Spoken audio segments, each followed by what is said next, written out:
Bendiciones a todos, estamos muy felices de estar nuevamente en casa, así que ahí en tu hogar, prepárate. Todos juntos vamos a alabar a Jesús, prepárate con tu familia, en tu hogar, prepara el ambiente. Dios está en este lugar y estoy seguro que Dios está ahí en tu casa y Él se mueve de maneras increíbles y sabemos que su poder es grande. Amén, así que prepárate, vamos a alabar todos juntos al Señor. Amén.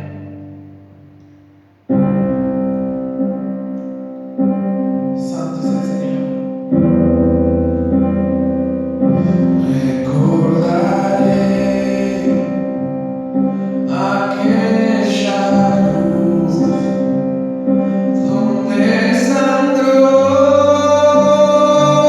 y murió Jesús, heridas que por mí sufrió, crucificado Salvador. Santo es el Señor. Su cuerpo envuelto en dolor, en el sepulcro reposó y en soledad Él se quedó. Jesús Mesías, el Señor.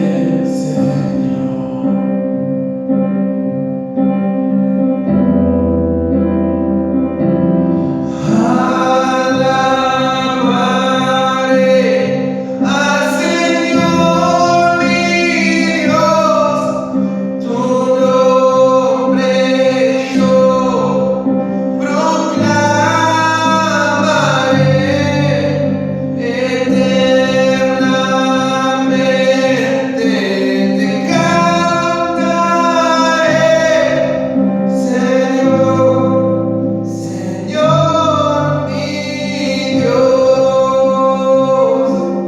Todos juntos, iglesia. Pero al tercer amanecer, un gran estruendo se escuchó. ¿Dónde está muerte tu aguijón? Cristo Jesús resucitó.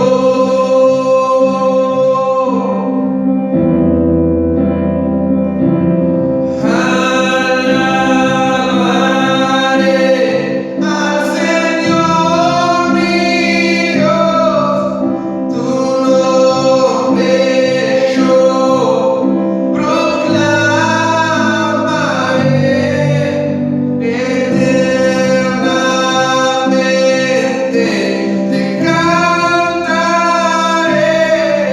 Señor, Señor mi Dios.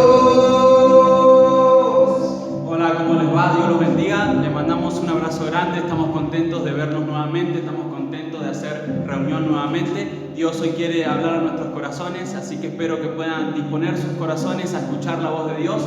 ¿Sí? Dios hoy quiere hablarnos un punto muy importante. ¿Sí? El título del mensaje es Dios está conmigo. ¿Sí? Así que repetí en tu casa, Dios está conmigo, y confía en esa palabra. ¿Sí? Confía en que Dios está con vos. El versículo se encuentra en Nehemías, capítulo 1, versículo 3. Dice: y me dijeron, el remanente, los que quedaron de la cautividad allí en la provincia, están en gran mal y afrenta, y el muro de Jerusalén derribado y sus puertas quemadas a fuego. Cuando oí estas palabras me senté y lloré e hice duelo por algunos días, y ayuné y oré delante del Dios de los cielos. Te invito a que ahí en tu casa puedas cerrar tus ojos y podamos orar a Dios para que Él hable en nuestros corazones. Amén. Señor, te pedimos, Padre, que tú puedas hablar, Señor, a nuestras vidas, Señor, que tú nos ayudes, Padre, a ser esas personas que tú quieres que seamos, Señor, personas que crean en ti, personas que confíen en ti, Señor. Depositamos nuestros problemas en tus manos, Señor, te entregamos toda carga, todo peso, todo cansancio, toda preocupación, Señor, te entregamos todo, Señor, y te damos gracias por tu amor y por tu misericordia, Señor. Amén y amén. Bien, dice la palabra que Nehemías se entera, ¿sí?, que Jerusalén había pasado por un conflicto y que los muros que rodeaban Jerusalén habían sido derribados. Cuando él se entera de esto, dice que se entristece y se pone mal y hace ayuno por algunos días, recurre a Dios y está triste algunos días, hasta que el rey de aquel lugar se entera, le pregunta qué le pasaba, ¿sí?, porque lo veía mal, y él le dice la situación que había pasado, y como el rey le tenía afecto, como el rey lo quería, dice que le permite ir a Jerusalén a reconstruir los muros y le permite que lleve gente con él.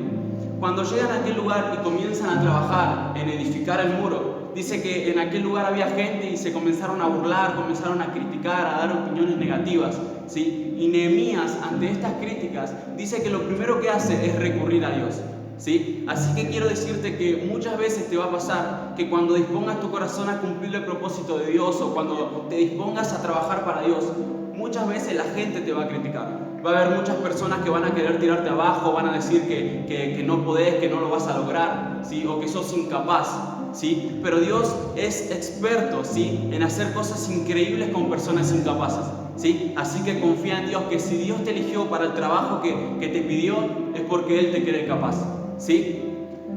Dios es especialista, ¿sí?, en hacer cosas con personas incapaces, ¿sí? Muchas veces Dios te da un sueño, ¿sí? Dios te da un sueño y muchas veces se lo contás a personas en las que vos confías, ¿sí?, y esas personas te tiran abajo.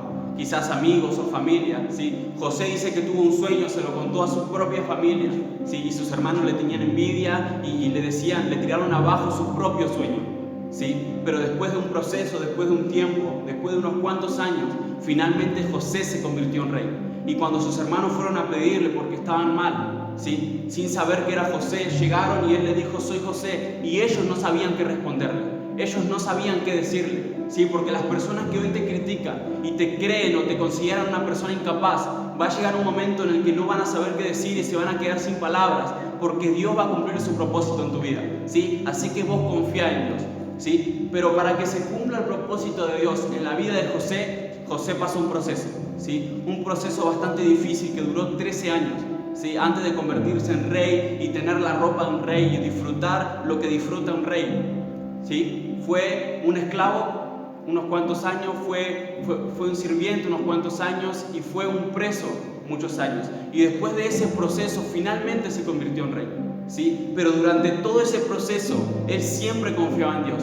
Él confiaba de que si Dios le prometió algo, él lo iba a cumplir, ¿sí? Porque Dios no es hombre para mentir ni hijo de hombre para arrepentirse, ¿sí? Así que confía en Dios, que si Dios te lo prometió es porque Él lo va a cumplir, ¿sí? Isaías 32:15 dice: hasta que sobre nosotros se ha derramado el Espíritu de lo alto y el desierto se convierta en campo fértil, ¿sí? Dice que nosotros debemos considerar al desierto, al proceso difícil, a los problemas, como lugares en los cuales podemos dar fruto, en los cuales podemos crecer, porque Dios en un desierto nos mete y prueba nuestra fe, prueba nuestra confianza, nuestra dependencia, ¿sí? Así que el desierto es igual a un lugar donde podemos dar fruto, donde podemos crecer espiritualmente y personalmente en muchas áreas, en muchos aspectos de nuestra vida, ¿sí? Elías, por ejemplo, dice que estuvo en el desierto un tiempo, pasó un proceso y cuando sale del desierto dice que hace descender fuego.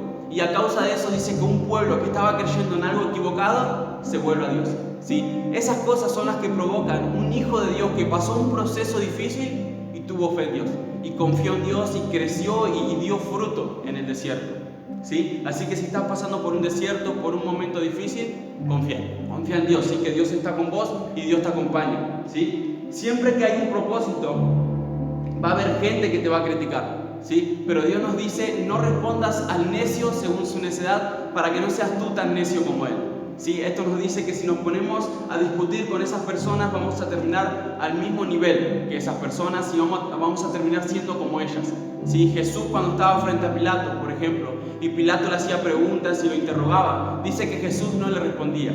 Y no era porque Pilato tenía razón o porque Jesús no sabía qué responderle, ¿sí? Era porque un verdadero hijo de Dios sabe cuándo hablar y cuándo callarse.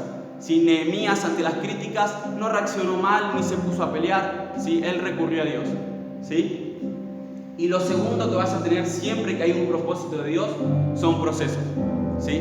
Procesos que quizás nos tiran abajo, muchas veces nos frenan, ¿sí? Nos hacen dudar de Dios, ¿sí? Pero en el proceso que vayas a pasar, confía en Dios, ¿sí? Que Dios está con vos. Hebreos 12, versículo 11 dice que es verdad que ninguna disciplina al presente parece ser causa de gozo, sino de tristeza, pero después da fruto apacible de justicia a los que en ella han sido ejercitados, ¿sí? Nos dice que es normal o es común que cuando pasamos un problema o un proceso no nos produce felicidad, no nos saca una sonrisa, ¿sí? Pero dice que para las personas que se ejercitan su fe y su confianza en Dios en medio de esos procesos, hay una recompensa, ¿sí? Así que seguí adelante, que va a venir una recompensa para tu vida. Amén.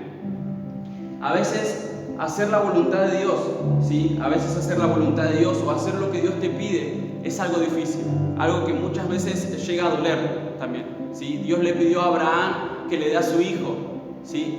Y él estaba mal, estaba triste por lo que Dios le había pedido, pero estaba a punto de hacerlo, ¿sí? Y Dios vio la intención de su corazón y le dijo que no hacía falta porque ya con la intención de su corazón bastaba, ¿sí? Dios quiere trabajar con gente dispuesta, que obedezca su voluntad y que siga su voluntad por más difícil que sea, ¿sí?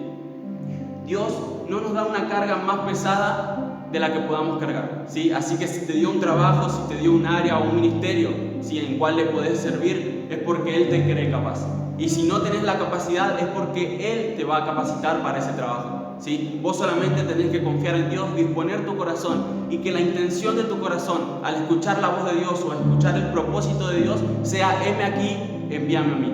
Amén. Así que hasta acá es la palabra, ¿sí? Si querés que te la resuma, ¿sí? Es que Dios quiere trabajar con gente dispuesta a cumplir su voluntad por más difícil que sea, sabiendo de que cumplir la voluntad de Dios, el propósito de Dios, implica pasar por procesos y por crítica, ¿sí? Pero a pesar de eso, sigue adelante y confía en el Señor, ¿sí? Así que lo dejo con el equipo de alabanza, le deseamos lo mejor y no vemos la hora de vernos nuevamente. Los amamos y un abrazo grande. Dios los bendiga. Santo es el Señor. Vamos a ir a tu casa todos juntos. Vamos.